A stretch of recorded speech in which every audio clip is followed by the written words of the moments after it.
Tomatoes cost less than $1 a pound at any grocery store in America today. You probably have some in your kitchen right now. Maybe in a can. Maybe in a bottle of ketchup. Maybe sliced on a cutting board. And you have never once given them a second thought. But here is something that almost nobody knows. For more than 200 years, eating a tomato in Europe could get you killed. Not in a poetic sense. Not as an exaggeration. People actually died.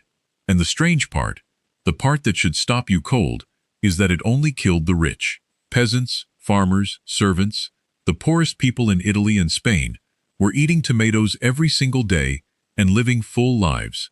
While the wealthy aristocrats across northern Europe, the people who could afford the finest food, the grandest tables, the most expensive plates, were dropping dead after eating the same fruit and calling it poison. How does that happen? How does one fruit kill the upper class and spare the poor? Who decided it was dangerous? And how did something feared across an entire continent for 2 centuries end up in 97% of American refrigerators? To understand all of that, you have to go back more than 2,000 years, to a place very few people think about when they think about tomatoes. Not Italy, not Spain, not your kitchen. You have to go to the Andes Mountains of South America. The tomato began as something you would not recognize, small, often green or yellow, bitter, about the size of a marble. It grew wild along the western coast of South America, in what is now Peru and Ecuador, more than 2,000 years ago. No one planted it. No one tended it. It just grew, the way weeds grow, clinging to rocky hillsides, producing fruit that most animals avoided. The acidity was too sharp, the seeds were too hard, and yet, slowly, the people living in those mountains began to notice it. They picked the small fruits. They dried them. They crushed them into rough pastes and mixed them with other things. Somewhere in the long stretch of centuries, before any written record was kept, the wild tomato began its first transformation, from a plant no one wanted into something people started to deliberately grow. By the time large civilizations rose in central Mexico, the tomato had already traveled north. The Aztecs, who built one of the most sophisticated empires in the ancient world, had not only adopted the tomato, but made it central to how they cooked. They called it tomatl, a Nahua word that meant, roughly, the plump fruit with a navel. And by the standards of any kitchen in any era, their use of it was remarkably complex.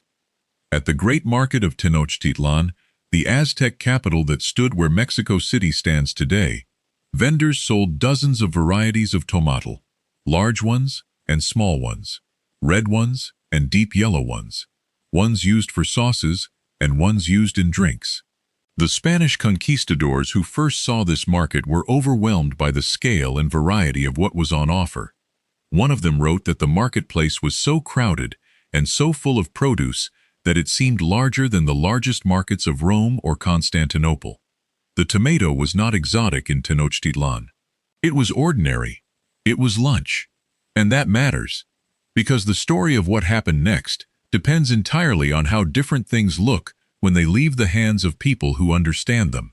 In 1519, Hernán Cortés landed on the coast of Mexico with a small army and a very large ambition.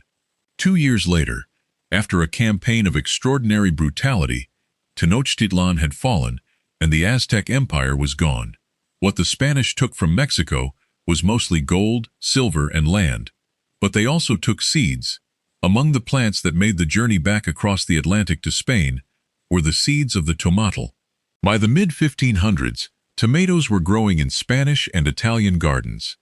They were traded among nobles and scholars and passed to royal courts as curiosities. A Moorish physician living in Seville described seeing yellow tomatoes in a market in 1544, calling them pomidoro, golden apples. It was not long before the phrase pomidoro, or its French cousin pomme d'amour, love apple, was attached to the fruit across Europe. You might think that names like golden apple and love apple would encourage people to eat it. They did not, because the tomato arrived in Europe carrying a burden that nothing in its actual nature deserved.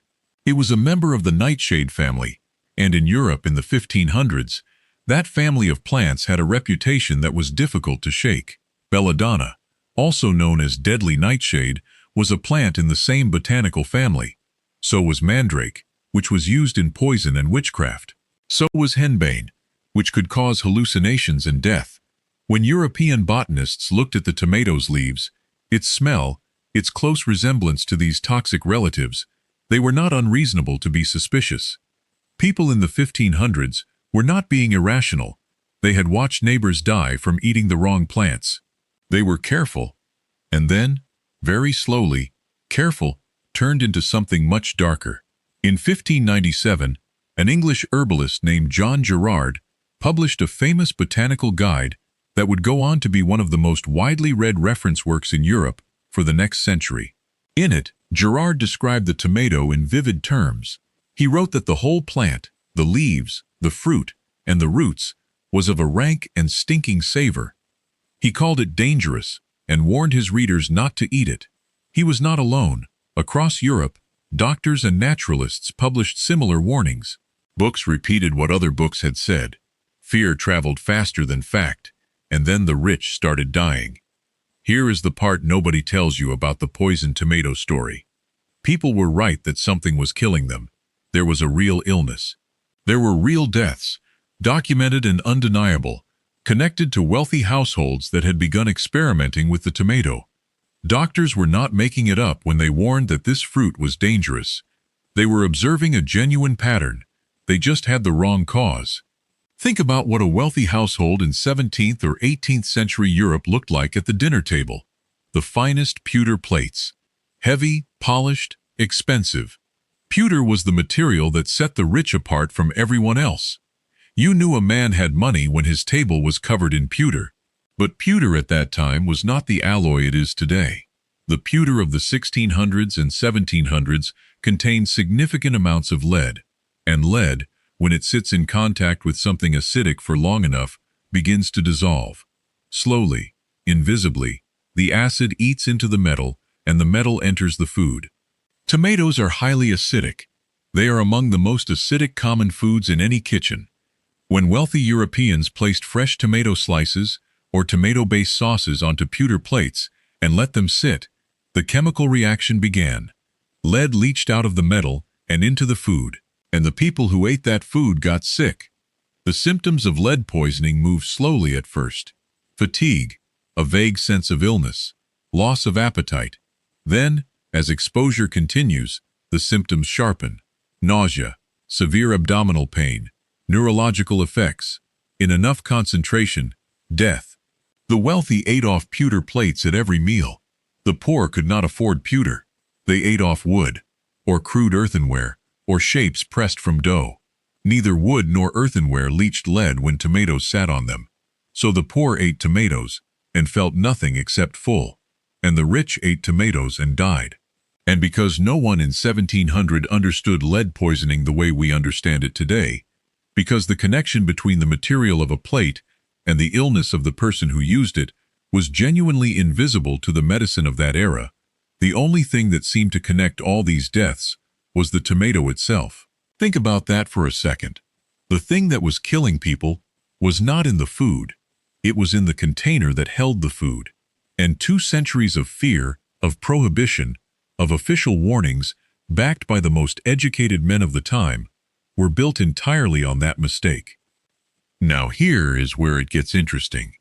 Because once the fear was in place, it did not just persist on its own. It was useful. And useful fears have a way of finding friends. European governments enforced it through taxes and trade policy. Churches reinforced it on moral grounds. The tomato's shape, round and red and lush, associated it with temptation and excess in the minds of certain religious thinkers. And perhaps most tellingly, the spice traders who dominated European kitchens in the 1600s had every reason to keep a cheap, growable competitor out of the market. If tomatoes could replace the imported flavorings that made those traders rich, the last thing they needed was for people to discover how good tomatoes actually tasted, so the fear was maintained. Books repeated warnings from other books. Mothers told children not to touch it. Travelers returning from Spain or Italy who had eaten tomatoes without ill effect were mostly ignored, because their experience ran against what the written authorities said, and in a world without the methods we now use to test claims, the written authorities won. 200 years of fear, and the people who kept it alive were not all acting out of ignorance. Meanwhile, in the places where the poor ate what the poor could afford, the tomato quietly became essential. In southern Italy, in the impoverished neighborhoods of Naples, in the farming regions of Sicily and Calabria, tomatoes became a staple. They were cheap, they were abundant, they grew in the heat without much coaxing, and they transformed simple, inexpensive ingredients into something that had flavor and weight. By the late 1700s, the street food vendors of Naples had discovered that if you pressed a flattened piece of dough on a hot stone, smeared it with crushed tomatoes, added a little oil, and sold it to laborers who had neither the time nor the money to sit at a table, you had something people would pay for every single day. It was poor people's food, fast food for the working poor, of an 18th century port city. No one called it pizza yet, not in any formal sense, but the foundation was there, and the reason it existed, the reason it was possible, was that the people who invented it had never been afraid of tomatoes. They had never owned a pewter plate. The pizza you eat today, the sauce on your pasta, the ketchup on your fries, none of it exists without a decision made by people who had nothing to lose.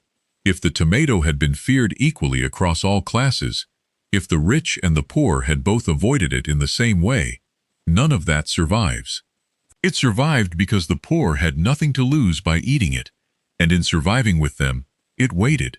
But the real test of the tomato's survival was still coming, because even in America, on a continent that had never seen a pewter plate problem, the fear had already arrived before the fruit did.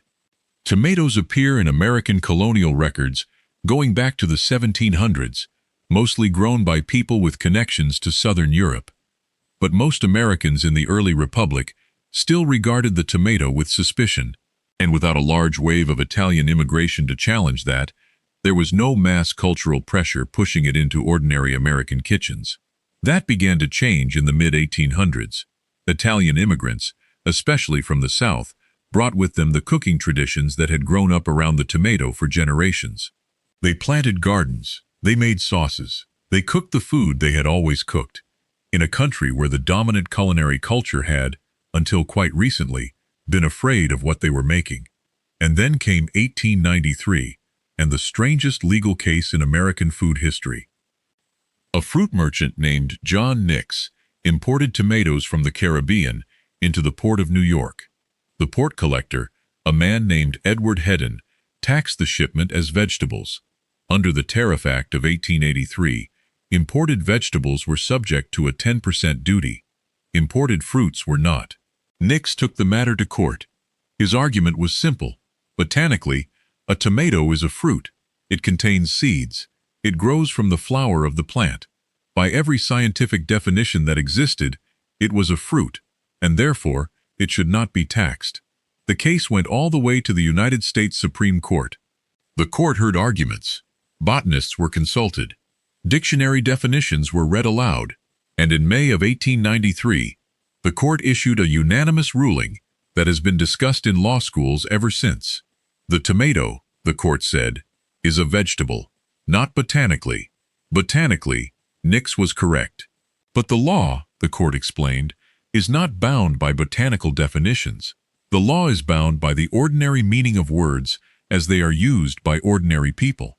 And ordinary people, in their ordinary lives, treat the tomato as a vegetable. They serve it with dinner, not dessert. They put it in savory dishes, not sweet ones. Therefore, for the purposes of tariffs, it is a vegetable, and it will be taxed accordingly. That ruling still holds today. The tomato you bought last week at the grocery store is legally, officially, a vegetable. Botanically, it is a fruit. Your kitchen has been the site of a running legal disagreement since 1893, and most people have no idea. John Nix lost his case and paid his duty. But something else was happening that made the tariff question seem small. A man named Henry John Heinz had, since 1876, been selling a product he called tomato ketchup in a distinctive clear glass bottle. He had been pushing against the idea that preserved condiments were unsafe, insisting on transparency, literally and figuratively, so that buyers could see exactly what they were getting. By the time the Supreme Court was debating whether tomatoes were fruits or vegetables, Heinz's operation was already enormous, and it was growing. By 1907, his factories were producing 12 million bottles of ketchup every year. By the middle of the 20th century, the tomato had become something that would have been unimaginable to the European aristocrats who died eating it off their pewter plates. It had become the defining flavor of American fast food. It was in the sauce on every pizza. It was on every burger. It was in every bottle of ketchup, sitting on every diner counter from one coast to the other. And you eat it, every day, without knowing any of this. The fruit that killed the rich. The sauce of the poor, the condiment of a nation. Today, tomatoes are the second most valuable vegetable crop in the world, behind only potatoes. The global market was valued at nearly $200 billion in 2025. China produces more than a third of all tomatoes grown on Earth. The average American eats more than 22 pounds of tomatoes in a year, the vast majority of it in processed forms: ketchup, pasta sauce, canned whole tomatoes, tomato soup. Ketchup, according to some surveys, is present in more than 97% of American homes. That ketchup in your refrigerator right now. That jar of pasta sauce. That can on your shelf. It is all built on a fruit that was feared for 200 years. A fruit that actually did cause illness and death. Not because there was anything wrong with it, but because the containers the rich were eating it from were slowly leaching lead into their food. If there is one thing I take from the story of the tomato, it is this. We have an extraordinary capacity to fear the wrong things. Not because we are stupid, but because the evidence in front of us can point clearly in the wrong direction. The men who warned about tomatoes were not fools. They were watching real people get sick and die. They drew a conclusion that seemed entirely reasonable given what they could see. They just could not see the plate.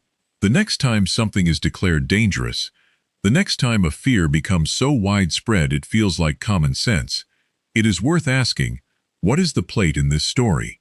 What is the invisible thing no one is looking at? What is the container, not the contents, that might be the real problem? The tomato never changed. It was always what it was. The world around it changed. The plates changed. The science changed. And a fruit that empires feared became the flavor of ordinary life. It is sitting in your kitchen right now. Think about what else might be hiding the same kind of truth. If you found something in this story that surprised you, that is what this channel is for. Every meal hides a story you were never told. Hit subscribe so you do not miss the next one. And drop a comment below telling me which food you want to know the hidden history of next. I read every one.